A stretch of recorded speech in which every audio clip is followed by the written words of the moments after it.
Every dragon has a story to tell, and especially the dragon god. People sometimes find it strange that I call the dragon sometimes god, but that is what they are to me, especially the ones that I call Tiamat, Fafnir, Quetzalcoatl, and Leviathan. Those are the four elements of nature, and so I call them dragon gods because they are the creators of life and the creators of us, the creators of the spirits, the creators of everything. And there is a large, large story to tell from each and every one of them. You can write a book for each and every one of them, but in these times they are more like forgotten, and they become now more like pagan gods.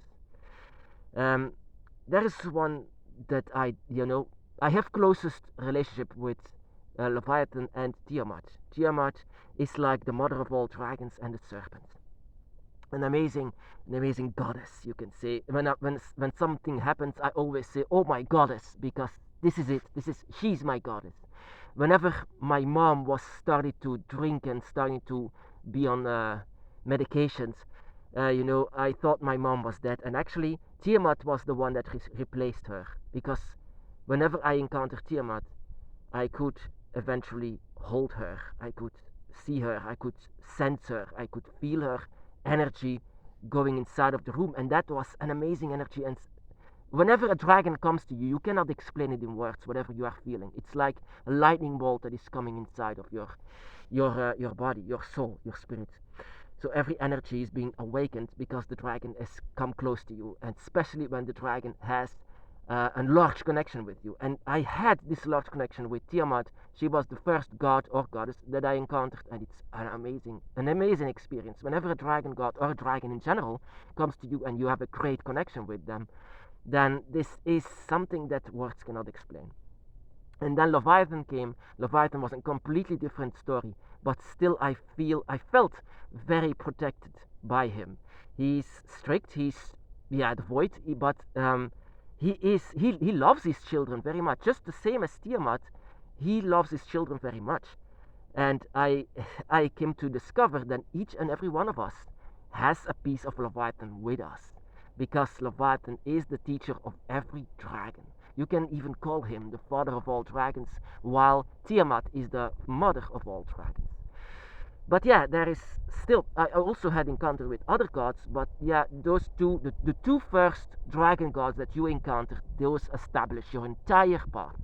So every path is different, and that is what I said this week again from a man that said, "No, you're wrong." That is not true. On the dragon's path, there is no wrong or right. On the dragon's path, it's you and your story, and your story can go in every direction because it depends on what the dragon gods has in store for you. It's the plan of God, you can say, but the gods, the plan that they have for you. Uh, but there was one dragon god that I was lesser known with. Of course, in my 17 years on the dragon's path, I came to know him much more, and that is Fafnir. Fafnir is the god of fire, the one that is born just like us. And Fafnir can be very much your first encounter with the dragon god, and that is a very much a fierce dragon god, a fierce one. Yeah, you can sometimes compare it with Leviathan, but it's different.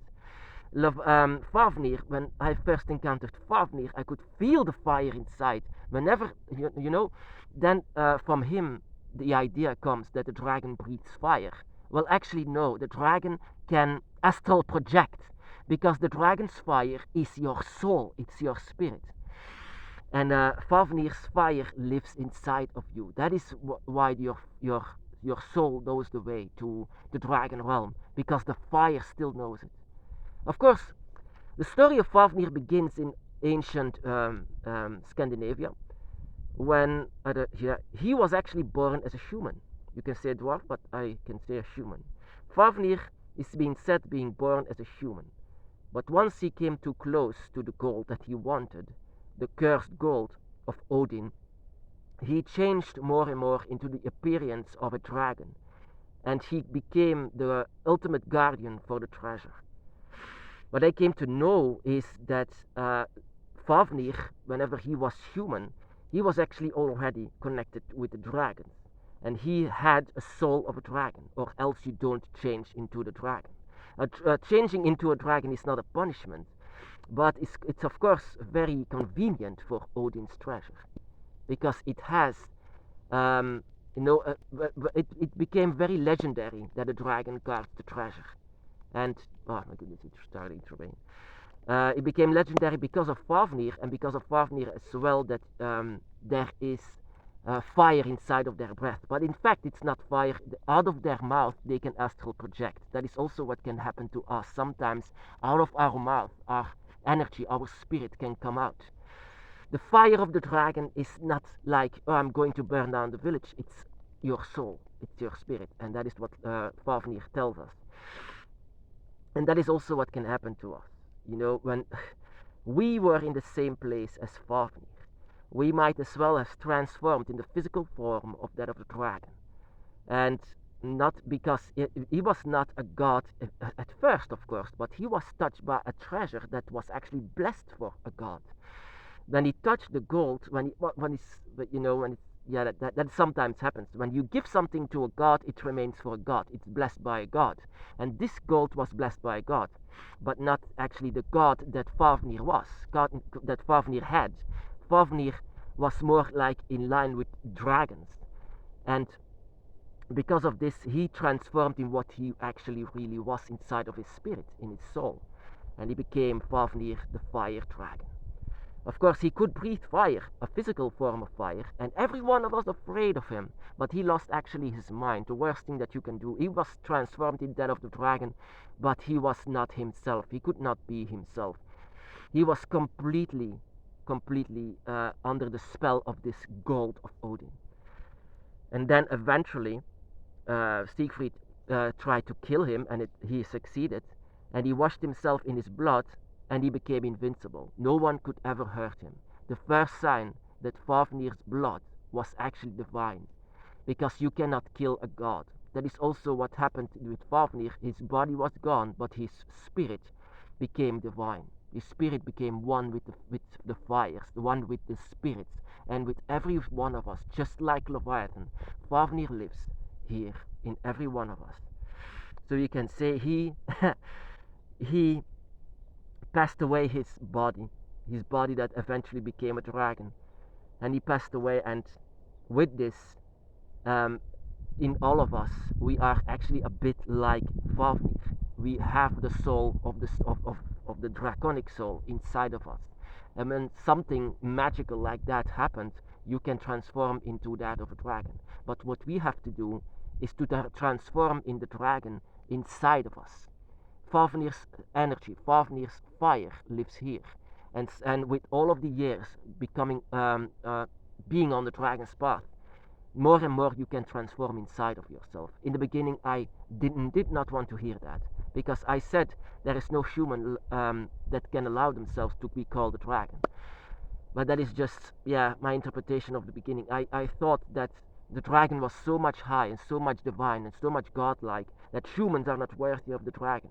But some of them are. Some of them are like Fafnir, because Fafnir also started and was being born as a human, but also a dragon.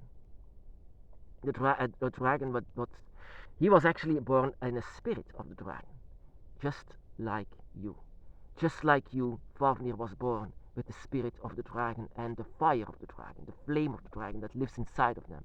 He was just transformed because of the divine power of a different star, a different gate, that of Odin, that of the Asgard.